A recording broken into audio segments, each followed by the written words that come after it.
আবদুল্লাহ নামের একজন কৃষক পরিশ্রমী ছেলে বাস করত এক গ্রামে। সে খুব সৎ এবং পরিশ্রমী ছিল। সারাদিন পরিশ্রম করে যা রোজগার করত তা দিয়ে তার সংসার চলত। সে প্রতিদিন একটা রুটি নিয়ে বের হয়ে যেত এবং অর্ধেক খেত এবং অর্ধেক রাত্রে খাওয়ার জন্য ফিরিয়ে নিয়ে আসতো। এভাবে সে প্রতিদিন কাজে যায় এবং সারাদিন যা ইনকাম করে তা দিয়েই তার সংসার চলে। একদিন আস্তে আস্তে সে রাস্তার ধারে একজন খুবই বৃদ্ধ অসহায় মহিলাকে দেখতে পায়। মহিলাটির চোখ দুটো ভীষণ ক্ষুধার্ত আর বিধ্বস্ত দেখাচ্ছিল। ছেলেটির ভীষণ দয়া হয়। আবদুল্লাহ তার নিজের ব্যাগ থেকে রুটির টুকরোটি বের করে মহিলার হাতে দেয়।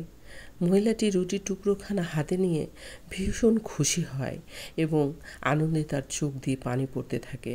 সে আবদুল্লাহকে অনেক দোয়া করে দেয়। আবদুল্লাহ খুশি মনে বাড়িতে ফিরে আসে এবং সেই রাতটি, যেহেতু সে রুটির টুকরোটি রাত্রে খাওয়ার জন্য রেখেছিল, আর কিছুই খাওয়ার তার ছিল না ঘরে। সে রাত্রি ভীষণ ক্ষুধায় পার করে। অনেক ক্ষুধার্ত অবস্থায় শেষ রাতের দিকে তার একটু ঘুম আসে এবং ঘুমের মধ্যে সে স্বপ্নে দেখে একজন নুরানি চেহারার কেউ তাকে বলছে, তুমি আজকে যে কাজটি করেছো অনেক পছন্দ হয়েছে মহান আল্লাহ তাআলার তোমার এই কাজটি। তুমি এর বিনিময়ে অনেক কিছু পাবা এবং এমনকি তুমি পেয়ে গেছো। তুমি দুশ্চিন্তা করো না, তুমি শীঘ্রই ধনী হতে চলেছ। স্বপ্নটি দেখার পর আবদুল্লাহর ঘুম ভেঙে যায় এবং মনটা তার প্রশান্তিতে ভরে যায়। তো যাই হোক, সকালবেলায় সে ফজরের নামাজ পড়ার পর আবার একটু শুয়েছে, কাজে বের হবে। এমন অবস্থায় তার দরজায় কেউ কড়া নাড়ে।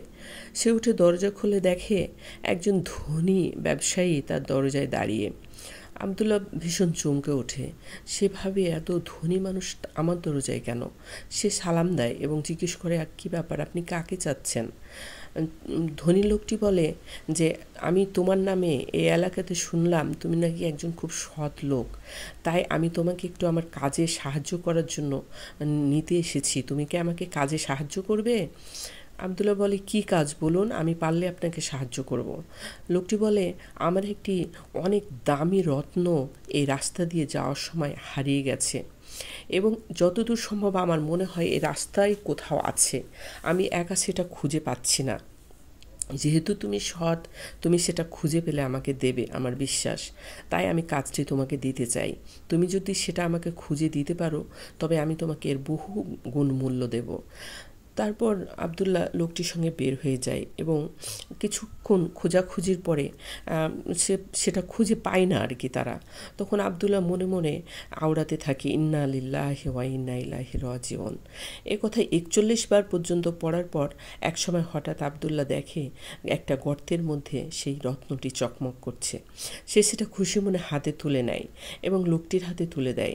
লোকটি সেটা পেয়ে ভীষণ খুশি হয়, কারণ সেটি ছিল মূল্যবান হিরে। যাই হোক, লোকটি রত্নটি পেয়ে এত খুশি হয় যে আবদুল্লাহকে অনেকগুলা টাকা সহ একটা ব্যাগ আবদুল্লাহর হাতে ধরিয়ে দেয়। আবদুল্লাহ বলে, না, আমি এত টাকা নিতে পারবো না। আপনি কেন আমাকে এত টাকা দিচ্ছেন? লোকটি বলে, তুমি কি জানো এই রত্নটির মূল্য কত?